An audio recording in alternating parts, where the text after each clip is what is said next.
Well, hey guys, it's Dr. Drake 63 here today, and got a little bit of a different video here today. And what I want to do is talk about finding value, specifically when looking for some older gems in terms of firearms, and how I've had some success. I'm going to give 3 examples just from this last year alone, where I was able to find things like this, which is Colt government model, at a fraction of what it would cost to go get one of these. Now, it needs to be said that the 3 examples that I'm going to show today are all guns that you can't go buy brand new because they're all old. We're talking 1940s and 1950s for all 3 of them. And they've required some patience, and they required some effort on my part. So I want to talk a little bit about my strategies and some of the things that I do to try to get some of these older firearms, which some of them are prized, some of them are either on the rare side or on the high value just because of their reputation side.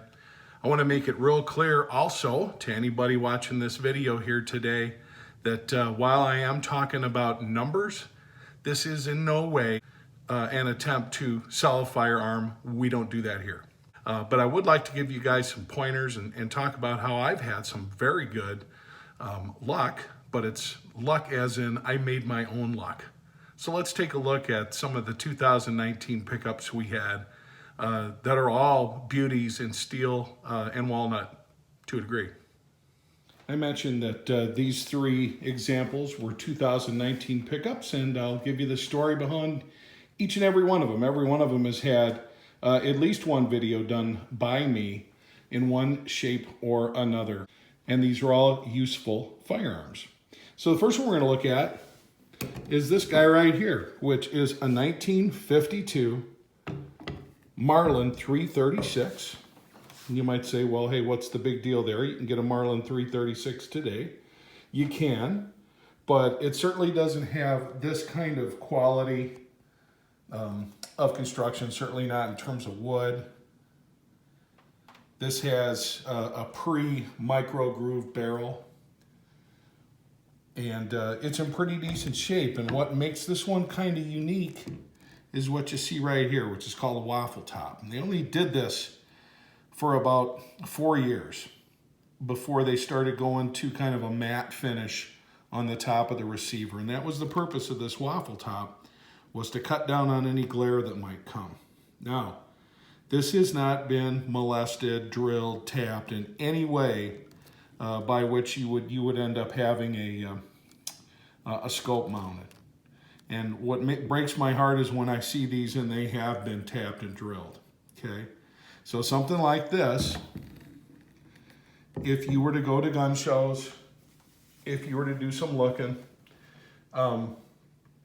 you're typically going to pay something in the neighborhood of anywhere between $700 and $1,000 for a firearm like this.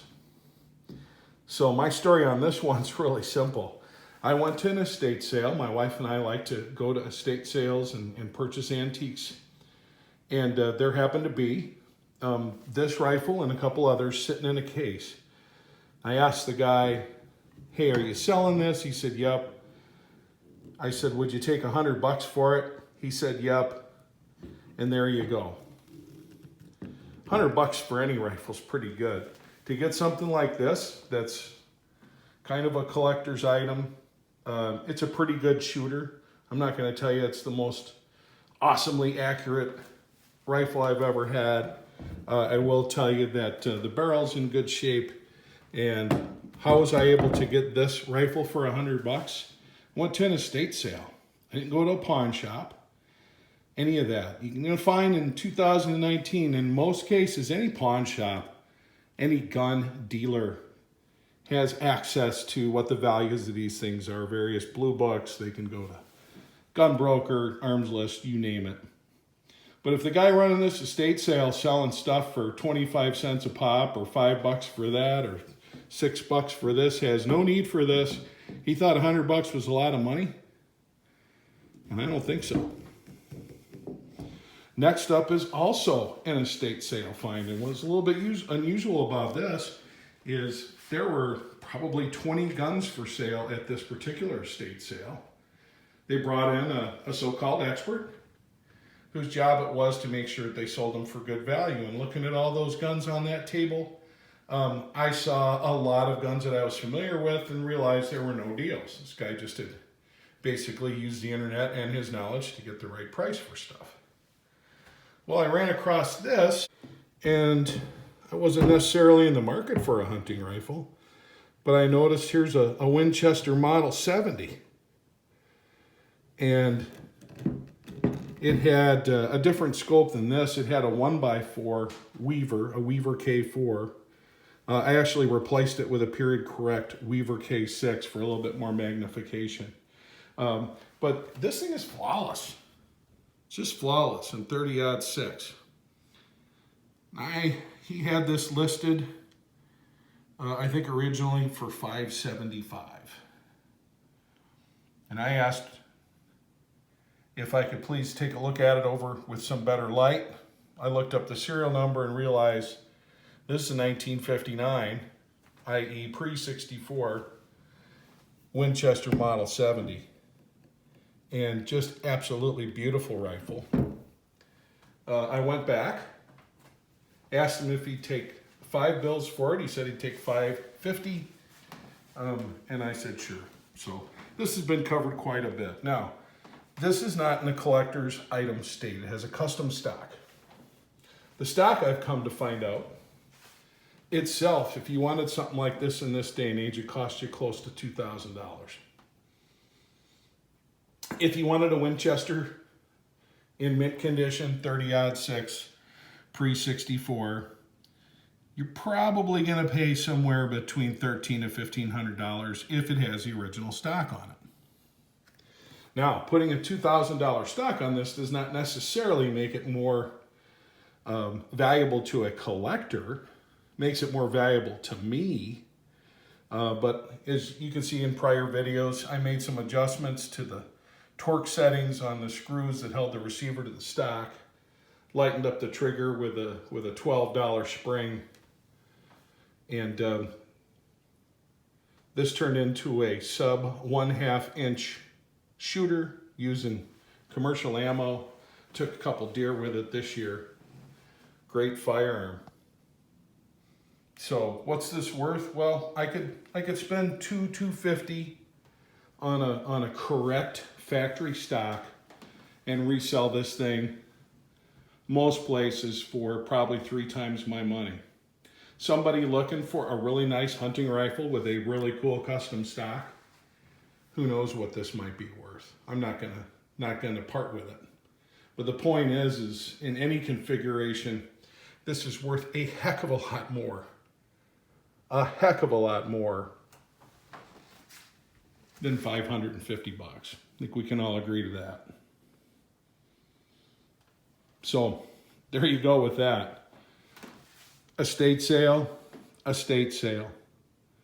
In both cases, had I not gone to the estate sale, I would not have found these deals, but I did. Interesting story on this last one, this Colt.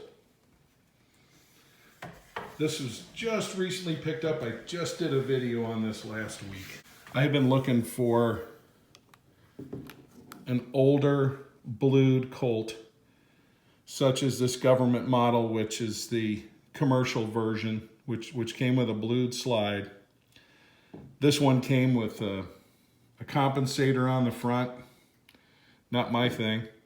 And someone had done some home re-bluing to cover up some light scratches and dings, which I was able to take some flits and work that down a little bit. Probably could a little bit more. I want that original blue to show through, not somebody trying to make a 1947 gun look perfect. Something like this with original GI sights I've seen go for as high as $3,200 on the internet, believe it or not. Now, this has a couple things that will not make it a collector value. Somebody did a really nice job at some point in the past of checkering the front of this grip. which is very nice. It does decrease the collector's value a bit, as do the non-original sights. Does it make it a better gun? Yes, but collector's value thing that we talked about, okay? From what I can tell, and this functions flawlessly, beautiful trigger and everything, like I said, this has been reviewed. From what I can tell, if you want to get something like this, you're probably looking at close to $1,000, give or take, just based on the country, part of the country you live in. Although somebody would probably pay a lot more. It just depends on how bad they want it. Well, my story with this gun is as follows. Anybody who watches my videos knows I like to assemble AR-15 platform rifles from components. The one on the right is an example of such. About $500 worth of parts went into this, and it was a fine rifle. I built it with the intention of trading into something, and this is what I traded into, a Mini 14. It's a 186 version. I've reviewed this rifle thoroughly, and you'll see it throughout my videos. It's a good rifle. Don't like it near as much as the AR-15s, and it really wasn't my thing, but somebody else wanted it, and they were willing to trade this. And being this is exactly what I wanted for a price I thought was great, I said, let's go. So you see, for about $500 and my time, which when it comes to firearms is all fun time,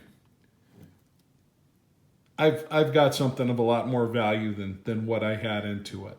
And this is something that's really cool.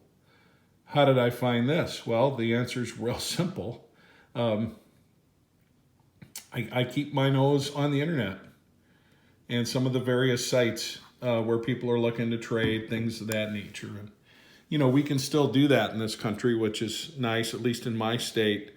I do expect at some point the ability for private citizens to do transactions going to become an FFL kind of thing at some point. But anyway, you can add up the value of these three, and conservatively, you're looking between $3,000 and $4,000, depending on who's doing the buying, who's doing the trading, who's doing the selling. $3,000 or $4,000, and I've got about $1,100 into all of this. $1,150. So, did I come out value ahead? Yes. The coolest part is, this is a hunting rifle I suspect I'll use until they bury me. This is a real nice shooter that I will shoot probably until they bury me. And this is a cool gun to have. I don't shoot lever actions a ton, but if I'm going to do some tree stand hunting, something like that, I'd take this along. Mostly it's just have fun at the range with a lever action. And the difference between this and a new Marlin, the differences are too numerous to state. Only the firearm in the middle is in what I'd call mint condition. And again, if I want to put a boring factory stock on this, I certainly can. To some guys, that would drive them nuts not having that on there. And here, last but not least, you have this one, which is certainly not in mint condition, but it's in very good condition. 1947, 1959, 1952. Very interesting stuff, I think. So the point of today's little discussion is real simple. More than anything else, I've got a lot of time spent looking for various rifles. And the one thing is, in none of those cases did I specifically say, I'm looking for this or that rifle.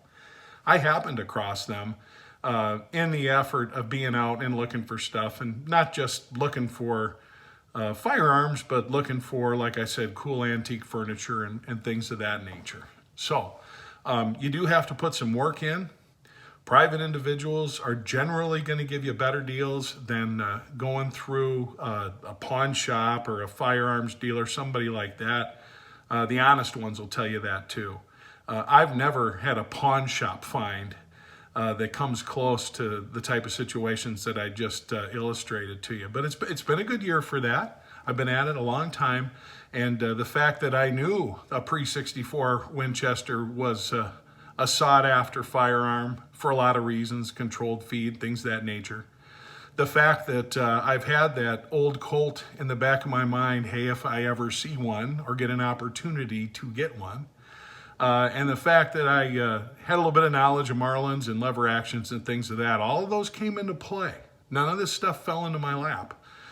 So if you really want to find deals, if you want to find some cool old firearms that you want to have in your collection, you are going to have to do your research, beef up your general firearms knowledge, and you're going to have to get off your hind end and go out to some of these estate sales and things of that nature. I hope you enjoyed today's short presentation. This is Dr. Drake 63 saying, have a great day. Support the Second Amendment, fellas.